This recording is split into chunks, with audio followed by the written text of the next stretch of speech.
Are you ready to board? It was an hour before Edgar's alarm was set to go off when a series of rapid thumps on the roof jolted him awake. He shot up from the small, hard bed, eyes shooting around the old trailer home as the bombardment continued, like the contents of a butcher's shop had been dropped on this lakeside retreat. By the time he had thrown off the dusty covers and gotten his feet on the cold floor, the barrage had stopped, leaving him in total silence save for his own breath. Then came another sound. It cut through the stillness, reminding him of the noise hot air balloons make when the fire is used to send them higher. It was there for a moment, then gone. He gave himself a few seconds to calm down before finding his clothes from yesterday and hauling them on, plus a muddy pair of boots at the door. He strung his hunting knife by the sheath through his belt as well, just in case. The dim light from outside barely lit up the windows past the worn curtains, but it was enough for him to tell that fog straddled the entire landscape just past the trailer home. He grabbed the battery-powered lantern he had brought with him, even if it wouldn't help much. Still, holding it, as well as having his knife nearby, made his hand shake a little less. He opened the front door, stepping out onto the ramshackle, half-rotted front porch of the lake house. It was a steep, 1-minute walk away down a gravel path to the small lake, formed from a dammed valley and stocked with fish to try and bring in some development to this portion of Missouri. But all it had managed was a trailer park a distance away around the lake and a few old places like the one he and his extended family shared. He had been looking forward to unplugging for a few days of alone time, but apparently the weather had other plans. He groaned, his anxiety fading as he rubbed his temples. Stupid Missouri weather. Whatever had happened, the lake house had better not have been damaged. His carpentry skills were about on par with the funds. He had to get someone out here to fix this crumbling place. But it was as soon as his first step off the covered front porch that he found the issue at hand was something else entirely. Plopped right on the front step was a large, gelatinous thing. Some sort of gray, squishy orb, almost like a deflated oblong balloon. He grabbed a walking stick from the porch and poked the blob, moving it off the step with a meaty thud. He stepped off, spotting more of the things even as the fog closed in around him. He walked around the perimeter of the house, checking and seeing no damage, just more of those blobs littering the landscape and rolling off the roof, each one barely the length of his hand. Yet they were everywhere. What on earth could these things be? He poked another, shoving the stick further in. Yet the increased pressure didn't break or rip the blob. It gave inward. He sighed. He had his cell phone, but there was no signal on this side of the lake, and he couldn't take his car around with how thick this soup was. He had a long walk ahead of him. He moved toward the road, the lake house and treeline disappearing into the fog. No noise cut through the air save for his own footsteps. What had happened to the animals? Even with him present, the forest wildlife would make their presence known. Birds chirping, squirrels scurrying across the trees, deer shuffling through the undergrowth. Instead, there was nothing but silence. He found his reason why when he started down the gravel road that circled the lake. Right in the center of the road, just past the lake house's mailbox, was a deer lying on the gravel like it had been hit by a car. It lay still, but he could see its eyes were open, lids pulled back as if encountering him was a nightmare beyond the doe's capacity to imagine. It twitched and convulsed, and as he got closer, he saw that one of those blobs lay on its back, clinging to it like a tumor. He circled around and poked at the blob, but it kept its grip on the deer. The tremble made its way back into his hands, and he found himself wishing he had a gun as well as his knife. His family had been coming out to this lake for decades, and this had never happened before. Hell, this fog had never happened. The fog had always been something in the hills south of them. Rolling slopes of forests that even hunters didn't bother with, as they never seemed to have any good luck. Things must have changed with all that new construction being done in the nearby town. Hadn't they altered a river or something for one of their projects? Either way, he had to keep going. The silence clung to him as much as the fog did, and for a moment he felt like he was caught in the clutches of some gigantic amoeba. A living being made of water that sought to pull him in further until it dissolved him down to the bone. His grip tightened on both the lantern and the walking stick as he lifted his feet. Each newly encountered blob like a gray, translucent land mine. He smacked them off to the side when he could, clearing a path. But many others he dared not touch. The deer had just been the first. More animals littered the road. Unfortunate critters hit in this early morning by an unwanted surprise from the sky. Turkeys, a fox, squirrels everywhere, more deer, even the coyote he had been hearing all last night. All of them maimed and laid flat by these things. He continued his route around the lake, part of him wondering just how many had made their way down to the water, floating across it in clumps. The smell of ozone clung to everything. He wrapped a strip of cloth around his face to try and help him breathe, and by then it was just a few minutes before he saw another house. An A-frame cabin, a blue tarp just visible flapping on, the roof, and an assortment of broken-down cars littering the front yard. The blobs covered everything, seeming a bit more inflated than the ones he had encountered earlier. They were almost taking on a football shape, a tapered point on one end and the other side flat, and the sharp ozone scent seemed to be emanating from them. Unlike earlier, not a single animal lay in the forest or grass around him. He made his way up to the front door and knocked. "Hey!" he called out, almost shocked by how loud his voice was in the dead air. "Name's Edgar. I'm staying at the house down the road. You got a phone? Didn't this guy live here full-time? He had to have a landline or something. Maybe even a walkie-talkie that could reach the trailer park. We really gotta make some calls." He reached for the door and found it unlocked, squeaking open. The wooden walls of the cabin were adorned with various taxidermy animals and an array of antlers on plaques, plus pinned-up pictures of the resident holding up various fish caught in the lake. The floor was bare wood, the entire place feeling like it was still being worked on despite standing there for years.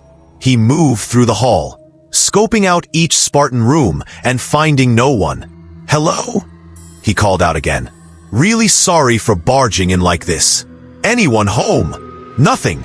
He made his way to the other side of the A-frame. He took the stairs before him, emerging into an open attic space that served as a bedroom. Across from him he could see the blue tarp, forced inward by the rain of the gray blobs that had come down on it. It hung like a curtain across from him, fog spilling inside from the hole in the ceiling that had gone too long without being repaired. To the side near him was an open gun cabinet, and just inside he could see a hunting rifle. He didn't know the make or model, but it was there. A box of cartridges sat on a shelf by it in the case. He moved in, grabbing the rifle and slinging its sash over his shoulder. No one was here, and if he managed to get through this in one piece, he'd return it with a few dollars to cover any ammo he used. His body relaxed some as he felt the stock in his hands. The tarp rattled.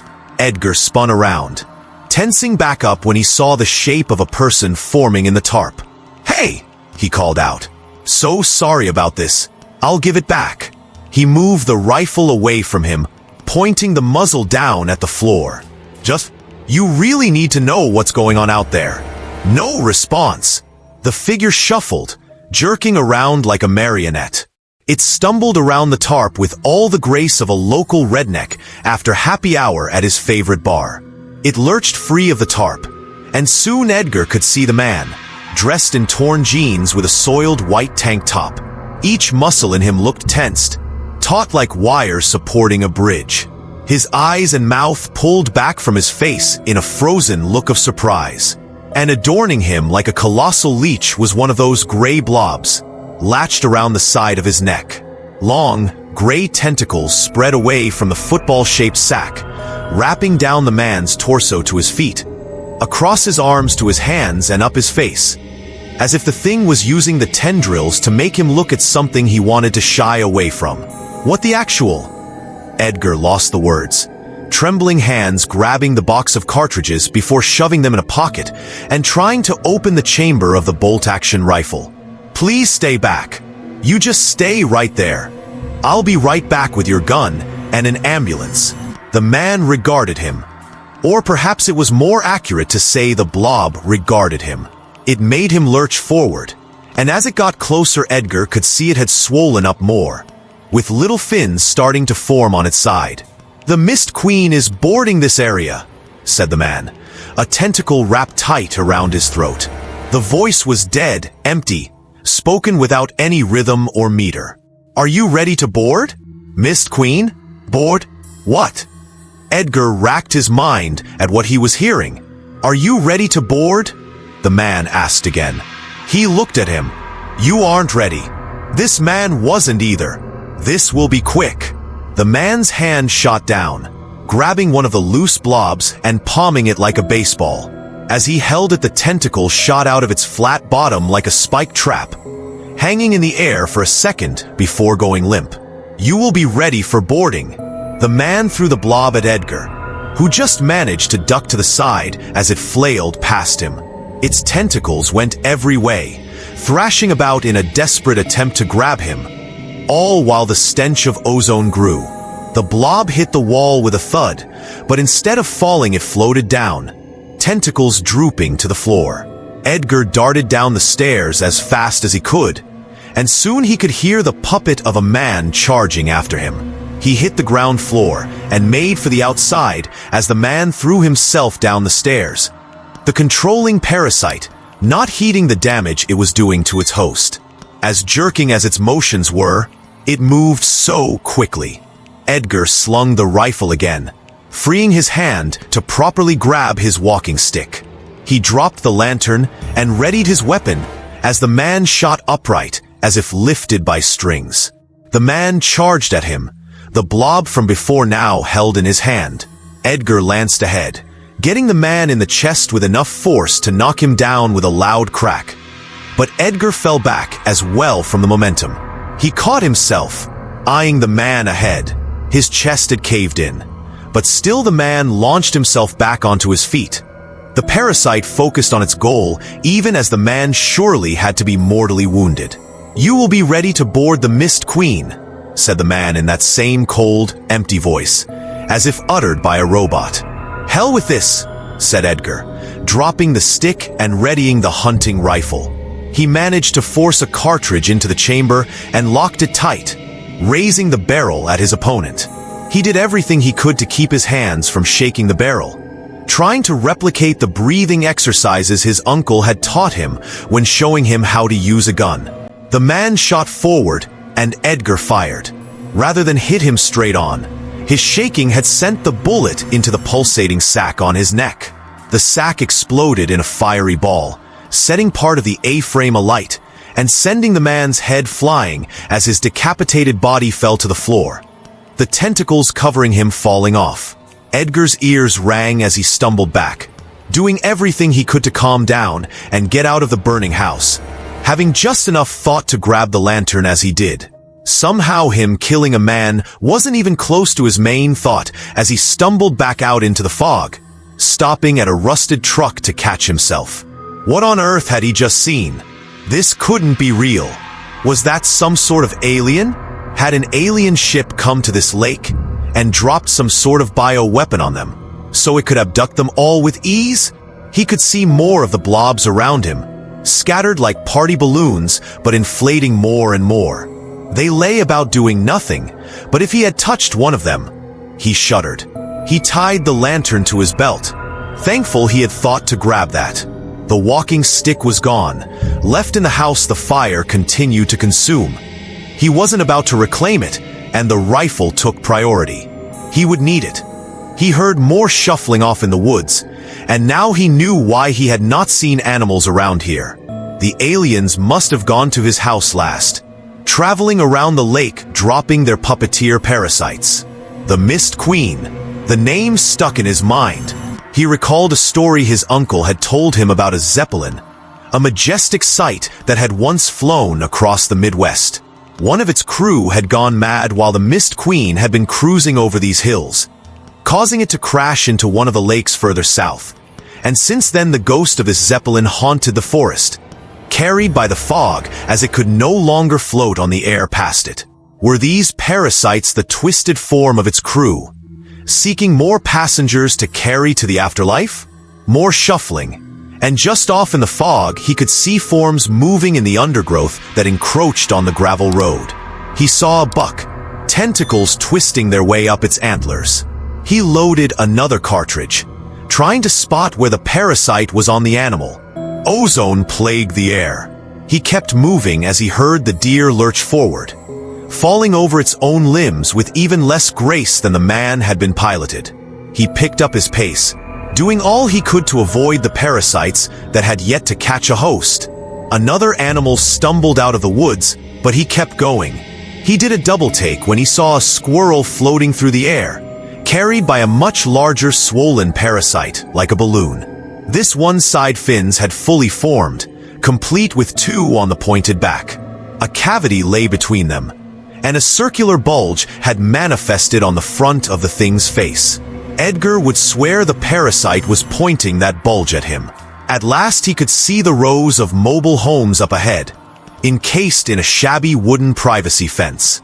The Oak Village trailer park. He saw more small animals floating upward, disappearing into the fog and paying him no mind. Squirrels, rabbits, birds, even a fox and bobcat, their own parasites inflating more to support their climb up the thick air. A deer stumbled out of the woods, its parasite the size of a beach ball and still swelling. The deer looked to be shriveling up, desiccating. No time. He charged up the road, finally spotting the office for the trailer park. He barged his way inside and slammed the door shut behind him. He pushed himself against it, panting as he slid down to the floor. No lights were on inside the office, as empty and dead as the rest of the world he now lived in. Who knew how far this fog went? Created by the Mist Queen so it could take on passengers. Carried this far north by the changes to the landscape affecting where its vapors could travel. He checked the chamber of his rifle again. He had a handful of cartridges left, his lantern and his hunting knife for whatever good that would serve him. Maybe it would leave after taking enough of the wildlife and whatever poor souls that had touched one of its crew. Or perhaps they would all be ready to board. "Hey," said a voice, followed by the cocking of a gun. Edgar looked up to see a middle-aged, frumpy bald man pointing a pistol at him before lowering it. "You ain't one of those freaks. Sorry about that." "It's okay," said Edgar. "Been a long morning." He pulled himself up. "Edgar." "Warren," said the man. "Where on earth you come from, boy?" "Down the road," said Edgar. "Got any idea what's going on?" "No more than you do, I'd wager," he said. He moved over to the front desk and grabbed a water bottle, which he tossed to Edgar. "Those damn blob things plastered my entire park before the sun was up. Tried to clear them off before the dimwits renting my lots started messing with them when I realized something was off. I'm sure you've seen what these things do." Edgar nodded. "So, you've been hiding in here," he said. "When's help coming?" Warren shook his head. "Don't know what these things are, but they're damn smart. One of them controlling this father, and his kids dug up the line those internet people had just installed. Cell phones ain't working, either. Whatever's doing this has us cut off. The Mist Queen. I heard one of them saying that before she threw one of those blobs at another woman here." Warren shuddered. "I don't know where they are right now. Last I saw, they were trying to break into a house 2 lots over. 2 idiots I've been trying to evict for a while, because they keep shooting off these massive fireworks after midnight." "That might be just what we need," said Edgar. "I shot one of those parasites, and it exploded." Warren raised a hand to his chin, contemplating this. "Better we hide. Who knows where they are?" A window shattered somewhere in the back of the office. They both raised their guns, Edgar flicking off the safety as he took in the form shuffling out of a back room. A man, his body shriveling even as the parasite on his side swelled, contorting and breaking his spine to accommodate itself. "The Mist Queen is boarding this area," he croaked out, the dead voice hoarse. "Are you ready to be boarded?" In his hands he held 2 more of the parasites, tentacles ready. "Why'd it have to be you, Gary?" growled Warren. "Damn Mist Queens taking over my favorite tenants." He shot Gary's parasite without hesitation, the gray blob erupting into fire and blasting its victim to bits. "Guess we're trying for that house, kid?" They burst out of the burning office, Edgar's ears still ringing. What on earth was in those things that made them explode? It had to be tied to the ozone he smelled. Why the victims were shriveling up as the parasites grew bigger. The fog closed in on them, but even through it they could see people stumbling their way. Their parasites had grown almost as large as their bodies, inflating so much their victims seemed to almost float across the ground, each gentle step carrying them with ease. Edgar gulped and fired, taking out another and earning another blazing explosion that obliterated the poor host. Still the parasites sent their debilitated puppets forward, more of their ilk in hand, swollen football-shaped orbs taking control from all manner of places. They favored the head and shoulders, but he saw them clinging everywhere they could. One floated along while dragging its puppet by the foot. Many threw parasites at them, but they managed to dodge, Warren doing so by a hair. The flames made the others shy away, and soon a path was cleared for them to charge down the park's road toward the lot Warren had pointed out. Another mobile home, nearly indistinguishable from the rest. The door broken in and the previous tenants out on the front lawn, floating upward and making their way into the fog. Others still remained, blocking their way. Edgar and Warren held back from destroying these ones. If they did, they risked catching the home afire and lighting all the fireworks. More came in behind them, but these ones did not try to attack or throw their parasites like the others. They stared at the 2 of them, a line of desiccated men, women and children at the complete mercy of their puppeteers, eyes almost begging them for help even as the tentacles pulled the lids back and worked their mouths and throats. "The Mist Queen is boarding this area," they called out in unison. "Are you ready to board?" "The actual crap is the Mist Queen," barked Warren, raising his gun. "I don't believe in ghosts, so you'd better have something good." The host stopped, jerking their heads to look at each other. "We are the Mist Queen," one said. "What?" Warren scratched his head. "The Mist Queen is no ghost," another said. "Each of us is the Mist Queen, all of us together, working as one, united to serve the whole, each designed to a unique purpose. We are to ready you to board. Others will board you. More will take care of you, and the rest shall carry the Mist Queen to the next place." They all stopped and jerked their heads upward. "The rest of us is here." Edgar felt his skin grow cold as he looked at the fog, still as obscuring and opaque as before. Then he saw something move. Giant cords tapering down from the sky, dozens of them. No, not cords, tentacles. Tentacles just like those on the parasites, elegant yet covered in rows upon rows of barbs. Had he not been trying so hard to find them, they might have almost blended into the fog. The tentacles twisted upward, and the further he craned his neck, the more he could make out an obscured, dark figure floating down.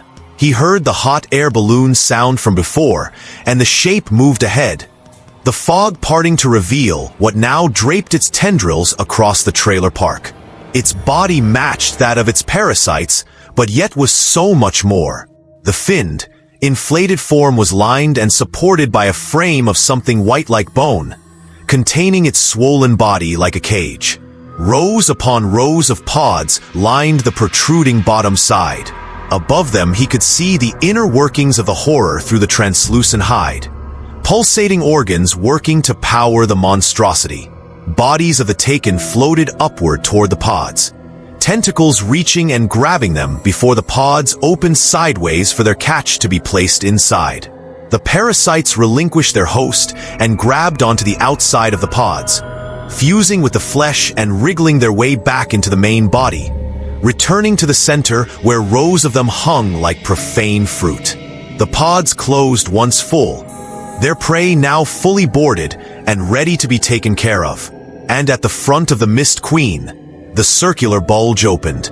A single rose-colored eye gazed down, a long light band running across it while 3 slit-like pupils focused in on the 2 of them. "You will board the Mist Queen," said one of the hosts.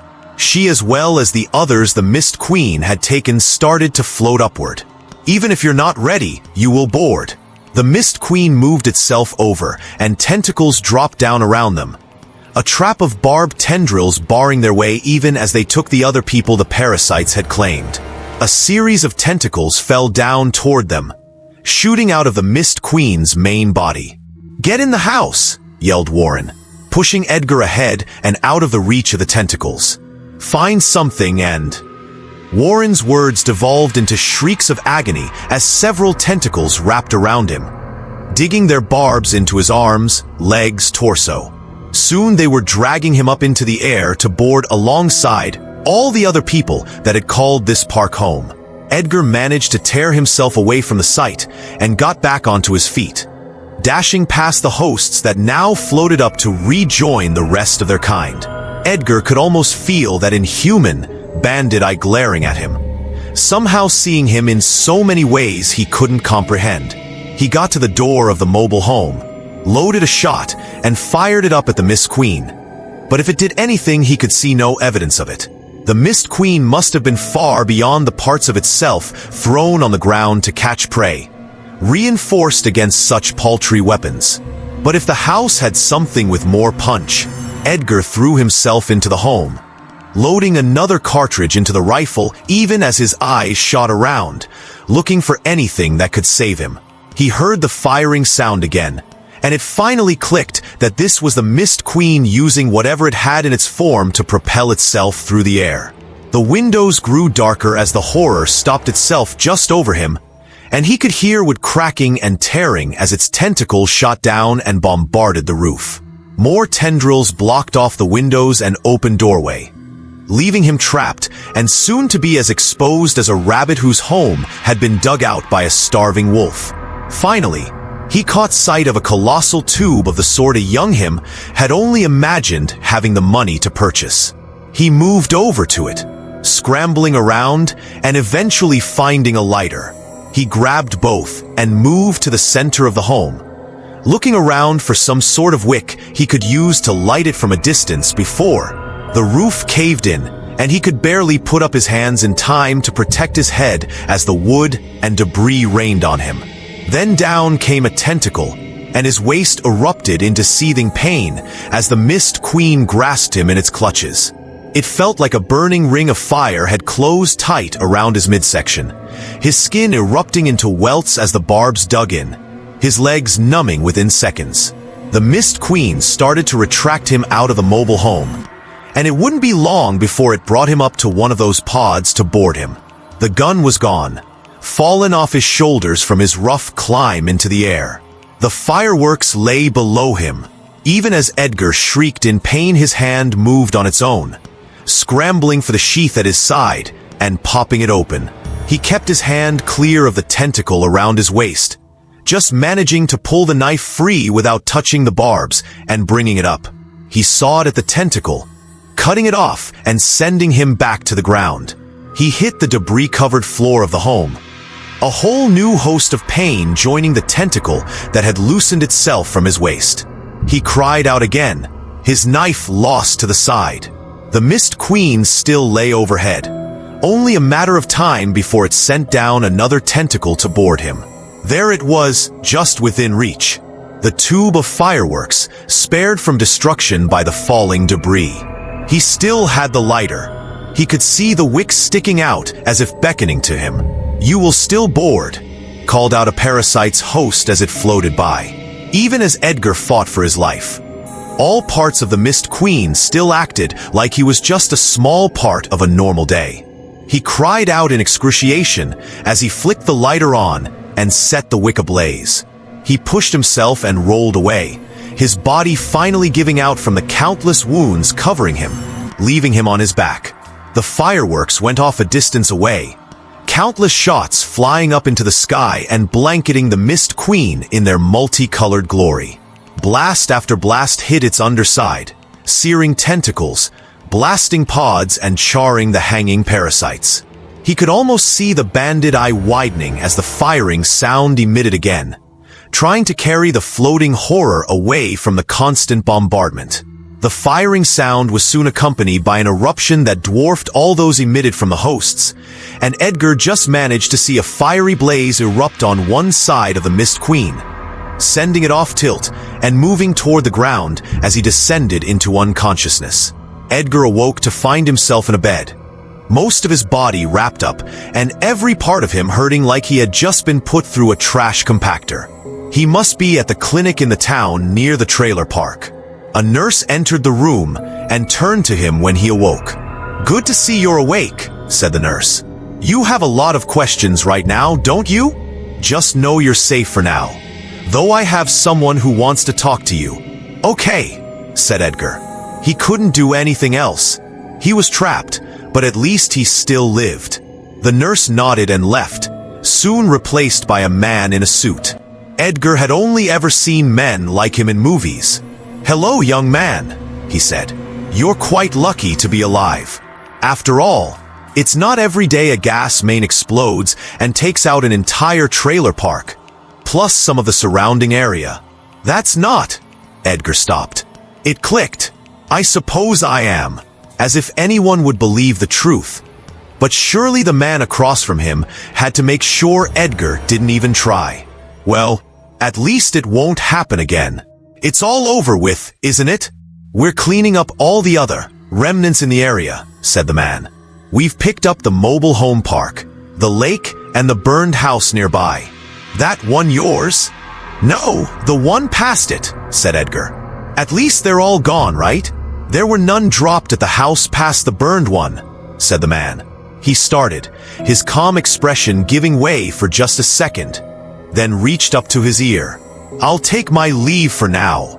Get the nurse to call someone to get you. You won't be going back to your house for a while." Before Edgar could say anything else, he darted out the door. Edgar lay in bed, skin growing clammy even as his exhaustion caught up with him again. He faded back into sleep, but not before he glanced out the window and, in the early misty morning, almost thought he could see a small, floating, translucent shape moving through the vapor.